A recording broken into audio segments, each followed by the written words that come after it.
I see Chris sitting there thinking about like he's like, dang, and maybe it was bad. That's right. You were like, dang, man, this is crazy.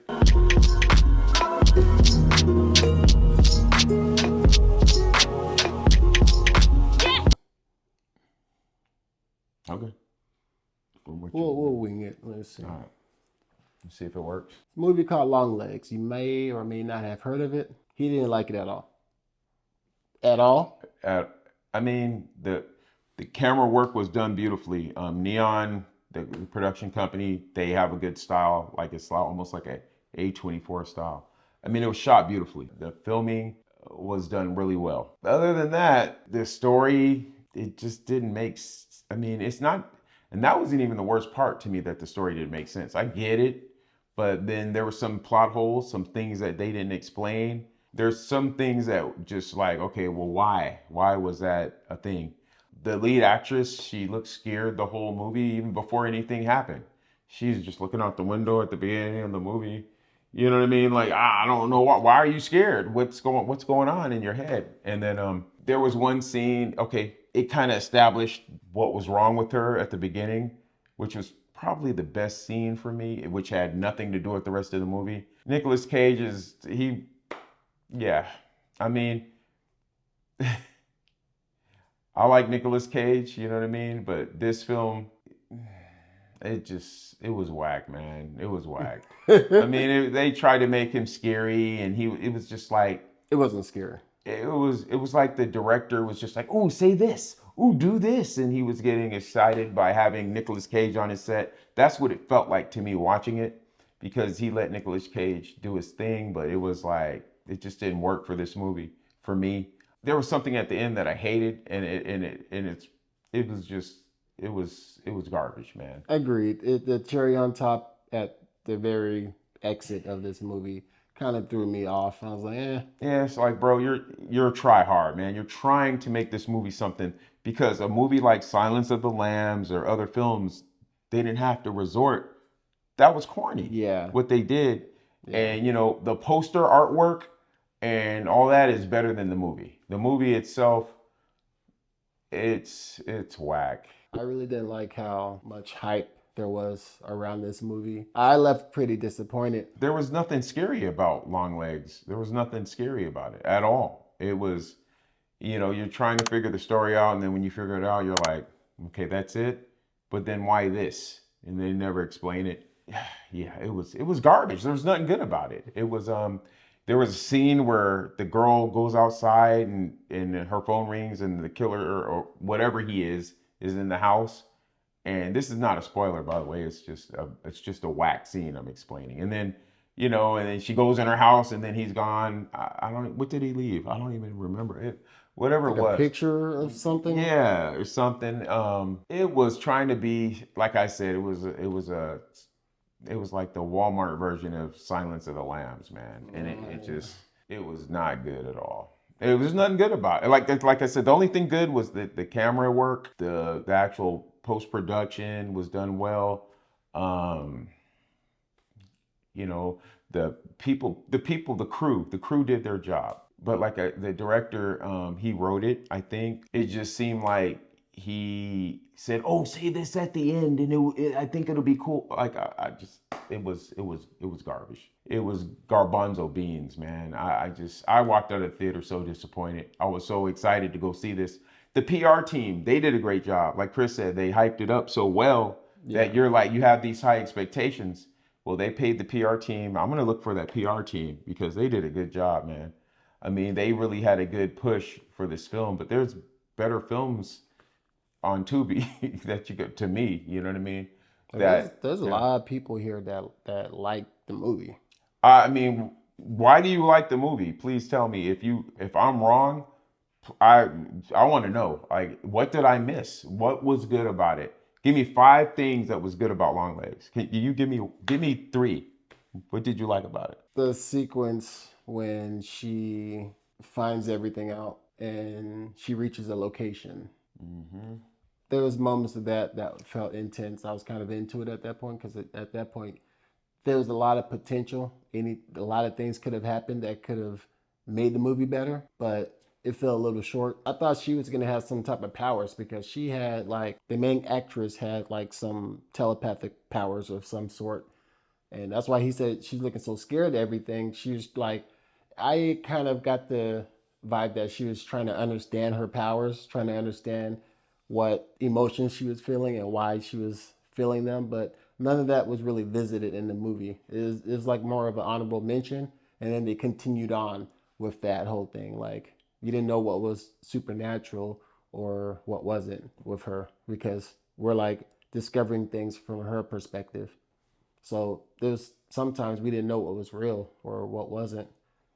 But overall, I thought it was okay. Um, like he said, it was just some fouls in there that really just had me like, nah, nope, you know. So I'm gonna give this one 2 Z's. I mean, there's no scene that I can even say, well, that one scene was cool. No, nothing. It was like it was whack. I'm gonna give it 3 Z's. This and the only reason I watched the whole thing is because I wanted to. I just thought it was gonna do something. I thought something was gonna happen because the PR team, bravo, you guys did a great job. You really sold this film, and I saw online people like the film. I'm Yeah, they were raving about it. yeah. Best film since Sounds of the Lambs. This is no Hereditary, okay? This film isn't. No. It's not.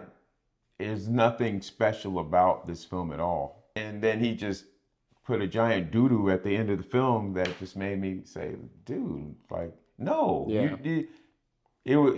he thought he did a Mary Lou Retton and just stood up in it like and was like, "We'll say this at the end and it'll be great." Bro, that movie, man, that part, I almost like ran out of theater, man. I mean, as an actor, you're doing what you're doing, but the intentions and the whole energy behind that one scene was just really put me off.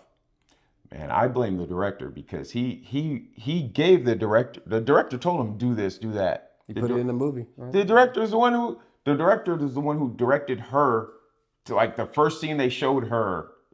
I think it was like after she was a child. There was the first scene. Remember they were in the police station and they were saying, "Yeah, something's going on over here," and then they show her and she's just like, she Inside just the car, looks, right? huh? Or inside Before they get to the car, before they even get in the car, yeah. for no reason, she's looking like bothered or something. Like, what happened? Why did you direct her to be like that? Like, what's her motive? What did we not see that we never saw that made her always have that same look on her face the whole movie? I don't know why people liked it. I mean, there could have been something that we can't discuss that I think, but I don't know. But it wasn't on screen. Because the first scene that they showed her as an adult, she was already like, Yeah, already scared. she was already tripping. So But there was a little backtracking of her past. There was a little backtracking of her past. yeah. But you know what? If I was a police, you got to think about everybody. If I was a police chief and I seen her, I would be like, look, I gotta pull you to the side because if you're looking like that on the beat, you're out of here. You're going on vacation. So Some type of leave. yeah, how'd she even like? I remember her. They were showing her past, but then she looked like she was stressed out at the big when they first showed her. Please let me know below if you've seen Long Legs and you think it's a great film. Tell me why. I didn't see it at all. Yeah, maybe we missed something. Educators. Yeah. So for this one, this is my first 3 Z's. Yeah. Yeah. A snooze fest. Snooze Apparently. fest. Garbage. Yeah. He gets a whole Z just for what he did at the end. Yeah. Yeah. For me, it just, I was like, bro, come on, you think?